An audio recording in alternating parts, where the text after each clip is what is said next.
আচার্য exclusive চ্যানেলে তোমাদের সকলকে স্বাগত জানাই। আজকে আলোচনা করব ক্লাস 10-এর এবিটিএ টেস্ট পেপার থেকে তোমাদের হিস্ট্রি থেকে পেজ নম্বর 86 নম্বরে যে সমস্ত কোশ্চেনগুলি আছে সেগুলোর অ্যান্সার নিয়ে আলোচনা করব। আর এর আগের ভিডিওতেই আমি 51 নম্বর পেজ থেকে যে সমস্ত তোমাদের 2 নম্বরের কোশ্চেন ছিল সেগুলোর অ্যান্সার নিয়ে আলোচনা করেছি। যারা এখনও দেখোনি ওই ভিডিওটি কিন্তু এই ভিডিওর প্লেলিস্টে গিয়ে দেখে নিতে পারো। চলো এই 86 পেজের যে সমস্ত 2 নম্বরের কোশ্চেনগুলো আছে সেগুলোর অ্যান্সার নিয়ে আলোচনা করা যাক। আর যারা খাতায় নোট ডাউন করবে অবশ্যই কিন্তু এই কোশ্চেনগুলো খাতায় নোট ডাউন করে নেওয়া ভালো, কারণ হচ্ছে এই কোশ্চেনগুলো থেকেই তো কমন আসে। এবিটিএ টেস্ট পেপার থেকে কিন্তু অনেকাংশে কোশ্চেন কিন্তু কমন পাওয়া যায়, তাই অবশ্যই কোশ্চেনগুলো কিন্তু খাতায় নোট ডাউন করবে। চলো 1 নম্বর কোশ্চেন কী বলছে, আধুনিক ইতিহাস চর্চায় নাটকের গুরুত্ব লেখো। অ্যান্সার দেখো, নাট্যচর্চার ইতিহাস ও গুরুত্ব। লেখা সম্ভবত খ্রিস্টপূর্ব 2য় শতাব্দী থেকে ভারতবর্ষে নাট্যকলা বিশিষ্ট শিল্প মাধ্যম হিসাবে স্বীকৃতি পেয়েছিল। 1 নম্বর, প্রাচীনকালে ভরতমুনি, কালিদাস প্রমুখ নাট্যকারের চর্চা থেকে তৎকালীন সমাজ ব্যবস্থার অভ্যাস পাওয়া যায়। 2 নম্বর কী বলছে না, ব্রিটিশ ভারতে অষ্টাদশ ও ঊনবিংশ শতকে নাট্যচর্চার মাধ্যমে জাতীয়তাবাদের প্রসার ঘটে। দীনবন্ধু মিত্র, মধুসূদন দত্ত, গিরিশ ঘোষ, রবীন্দ্রনাথ ঠাকুর প্রমুখের প্রভাবে নাট্যচর্চার ব্রিটিশ বিরোধী আন্দোলনকে কিন্তু উৎসাহিত করে। 2 নম্বর কোশ্চেন কী বলছে না, ব্রিটিশ সরকার কেন সোমপ্রকাশ পত্রিকা বন্ধ করে দেয়। এই কোশ্চেনটা খুবই গুরুত্বপূর্ণ কোশ্চেন। দেখো, সোমপ্রকাশ ছিল বাংলা ভাষায় প্রকাশিত প্রথমত রাজনৈতিক পত্রিকা। এই পত্রিকা ধর্ম ও সমাজ সংস্কারের পক্ষে প্রচার চালালেও এর রাজনৈতিক তৎপরতা ছিল চোখে পড়ার মতো। সেই সঙ্গে এই পত্রিকা 1 নম্বর কী বলছে না, কৃষকদের উপর নীলকর সাহেবদের যে অত্যাচার, ইংরেজ শাসনের কুফল, দেশ শাসনের নামে দেশবাসীর ওপর দমনপীড়ন ইত্যাদি বিষয়ে দেশবাসীকে কিন্তু সচেতন করতে সচেষ্ট হয়। তাই কিন্তু তারা প্রতিনিয়ত কী করে না, ওই পত্রিকার মাধ্যমে এই সমস্ত দমনপীড়নগুলো তুলে ধরে। মূলত এই কারণেই ক্রমাগত ব্রিটিশ বিরোধী লেখা প্রকাশের দায় লর্ড লিটনের দেশীয় ভাষায় সংবাদপত্র আইনের অপপ্রয়োগ করে এই পত্রিকাটি কিন্তু ব্রিটিশ সরকার বন্ধ করে দেয়। 3 নম্বর কোশ্চেন কী বলছে, আধুনিক ভারতে পাশ্চাত্য শিক্ষা বিস্তারের ক্ষেত্রে 1949 খ্রিস্টাব্দ কেন স্মরণীয়। এটা তোমরা একটু দেখবে, এটা স্কিপ করে গেছি। 4 নম্বর কোশ্চেন কী বলছে, এই কোশ্চেনটা অবশ্যই কিন্তু আমি আমার পরের ভিডিওতে দিয়ে দেবো। আগের যে সমস্ত ভিডিওটা ছিল তাতেও কিন্তু এরকম 2-3টে কোশ্চেন স্কিপ করেছি, সেগুলো কিন্তু তোমরা শেষে গিয়ে একটা ভিডিওর মাধ্যমে কিন্তু তোমরা পেয়ে যাবে। 4 নম্বর কোশ্চেন কী বলছে না, একাডেমিক অ্যাসোসিয়েশন কে কী উদ্দেশ্যে গড়ে তোলেন। এই কোশ্চেনটাও কিন্তু খুবই গুরুত্বপূর্ণ কোশ্চেন। একাডেমিক অ্যাসোসিয়েশন 1828 সালে ডিরোজিওর উদ্যোগে প্রতিষ্ঠিত হয়। এর উদ্দেশ্য কী ছিল, 1 নম্বর কুসংস্কার ও অন্ধবিশ্বাস দূরীকরণ। 2 নম্বর কিনা বিজ্ঞান মনস্কতা ও যুক্তিবাদের প্রসার ঘটানো।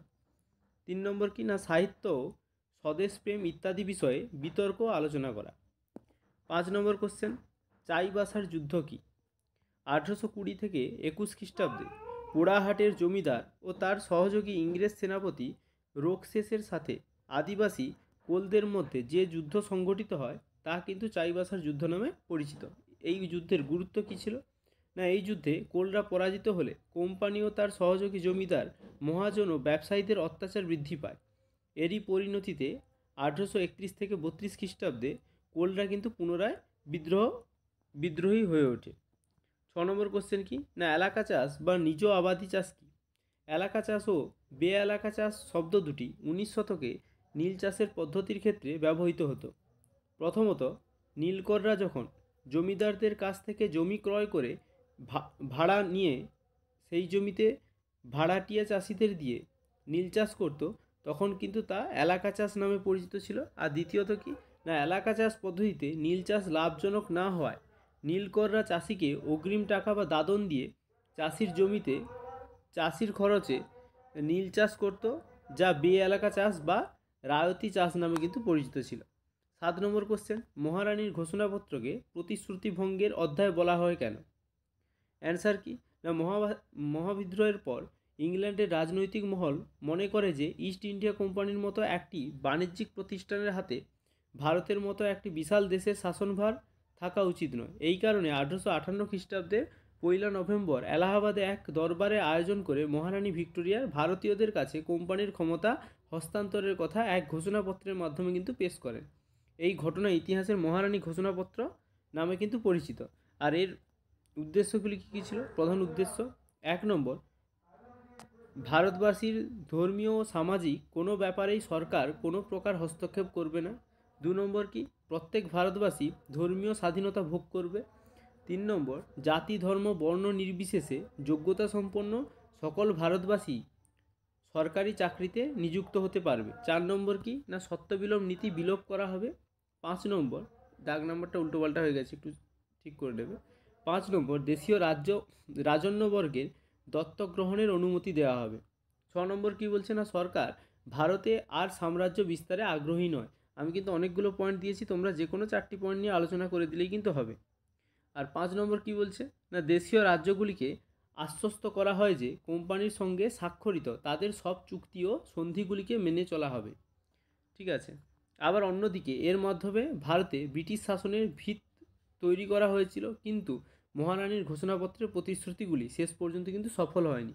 এই যে প্রতিশ্রুতিগুলো দেখিয়েছিল তার অধিকাংশই কিন্তু সফল হয়নি।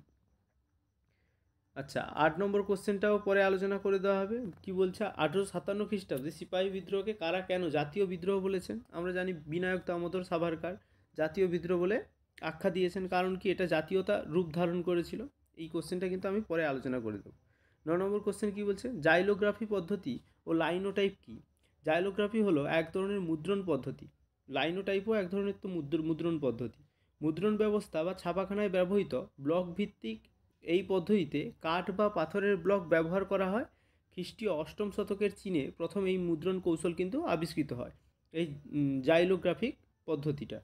1935 সালের আজকের দিনে ছাপাখানায় প্রথম হচ্ছে বাংলা লাইনোটাইপ ব্যবহার করা হয়। মুদ্রণের ক্ষেত্রে অনেক উন্নতি হয়েছিল মোনোটাইপ আর লাইনোটাইপের দৌলতে। মুদ্রণ শিল্প প্রযুক্তি হিসেবে সর্বপ্রথম ভারতে চালু করেন পর্তুগিজরা। 10 নম্বর কোশ্চেন কি বলছে, কবে কি উদ্দেশ্যে টেগোর অ্যান্ড কোং প্রতিষ্ঠিত হয়? অ্যান্সার দেখো, টেগোর অ্যান্ড কোং প্রতিষ্ঠিত হয়েছিল কি ইউরোপীয় ও ভারতীয় ব্যবসায়ীদের মধ্যে প্রথম সমান অংশীদারিত্ব এবং ভারতে ব্যবস্থাপনা সংস্থা ব্যবস্থার সূচনাকারী হিসেবে।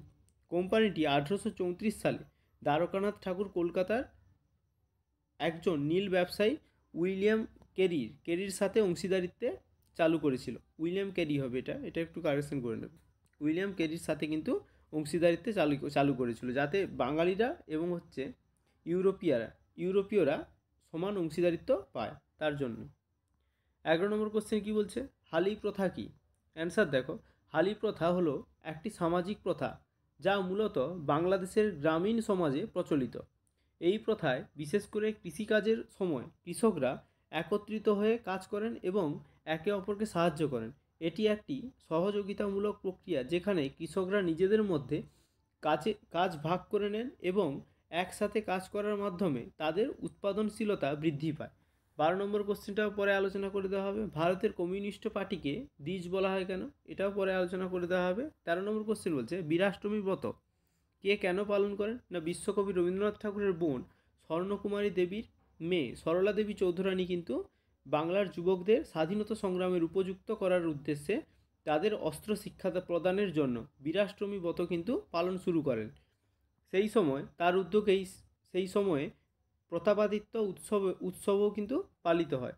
তাহলে তোমরা আমাকে অবশ্যই কমেন্ট করে জানাবে সরলা দেবী চৌধুরানীর আত্মজীবনীর নামটি কী ছিল। এটা কিন্তু অবশ্যই তোমরা সবাই কমেন্টে জানাবে সরলা দেবী চৌধুরানীর আত্মজীবনীর নাম কী ছিল। 14 নম্বর কোশ্চেন বলছে, রেশমি রুমাল ষড়যন্ত্র মামলা কি? না, শেখ উল হিন্দ মোহাম্মদুল হাসান ও মৌলানা ওয়াহাবুল সিন্ধি কাবুল থেকে ভারতে রেশমি রুমালের মাধ্যমে ব্রিটিশ বিরোধী প্রচার চালাতেন। মোহাম্মদুল ধরা পড়েন ও শুরু হয় রেশমি রুমাল ষড়যন্ত্র মামলা। কাবুলের রাজা মহেন্দ্র প্রতাপ ও মৌলানা বরকুতুল্লাহ একটি অস্থায়ী ভারত সরকার প্রতিষ্ঠা করেন। পরবর্তীতে এটি কাবুল থেকে কিন্তু তাশখন্দে স্থানান্তরিত হয়। 15 নম্বর কোশ্চেন কি বলছে, কেন ভারত বিভাজন আবশ্যভাম্বী ছিল? এটাও পরে আলোচনা করে দেওয়া হবে। এই নিয়ে 4টা কোশ্চেন স্কিপ করেছি, ওগুলো কিন্তু পরে তোমরা অবশ্যই পেয়ে যাবে। 16 নম্বর কোশ্চেন কি বলছে, না দেশীয় রাজ্যগুলি কী কারণে ভারত ভুক্তির দলিলে স্বাক্ষর করে? অ্যান্সার দেখো, না বল্লভভাই প্যাটেলের কূটনৈতিক চাপ ও হুমকির ফলে ভারত স্বাধীন হওয়ার মাত্র 3 সপ্তাহের মধ্যে অধিকাংশ দেশীয় রাজা কিন্তু ভারত ভুক্তির দলিলে স্বাক্ষর করেন। হায়দ্রাবাদ, জুনাগড় ও কাশ্মীর যোগদানে অস্বীকার করলেও শেষ পর্যন্ত কিন্তু তারা পুলিশি ব্যবস্থার মাধ্যমে কিন্তু যোগদানে বাধ্য হয়। এই ছিল তোমাদের 86 নম্বর পেজ থেকে যে সমস্ত 2 নম্বরের কোশ্চেন সেগুলোর অ্যান্সার এর পরের ভিডিও পাওয়ার জন্য কিন্তু অবশ্যই চ্যানেলটিকে সাবস্ক্রাইব করবে। তোমাদের যে 106 নম্বরের কোশ্চেনগুলি আছে সেগুলো কিন্তু এর পরের ভিডিওতেই কিন্তু আমি প্রোভাইড করব। অবশ্যই তোমরা চ্যানেলটিকে সাবস্ক্রাইব করবে আর ভিডিওটি ভালো লেগে থাকলে লাইক করে দেবে। আর কি, যেই কোশ্চেনটা আমি বলেছিলাম যে সরলা দেবী চৌধুরানীর লেখা আত্মজীবনীটির নাম কি, তোমরা কিন্তু অবশ্যই আমাকে কমেন্ট করে জানাবে। চলো ভালো করে পড়াশোনা করো, আর তো তোমাদের এক্সাম বেশি দিন বাকি নেই। চলো আজকে এই পর্যন্ত রাখছি। পরের দিন কিন্তু তোমাদের 106 নম্বর পেজের যে সমস্ত 2 নম্বরের কোশ্চেন অ্যান্সারগুলো আছে সেগুলো আমি দিয়ে দেবো। Thank you.